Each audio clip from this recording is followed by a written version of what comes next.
ओम जी प्रणाम।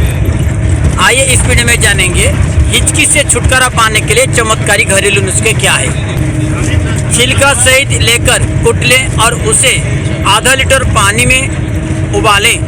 जब 200 ग्राम लगभग आधे से कम रह जाएगा उतार लें और किसी स्वच्छ कपड़े से छान कर रोगी को गुनगुना पिला दें। इसे एक बार ही देने से हिचकी शीघ्र बंद हो जाएगी। जादू की समान प्रभावशाली है।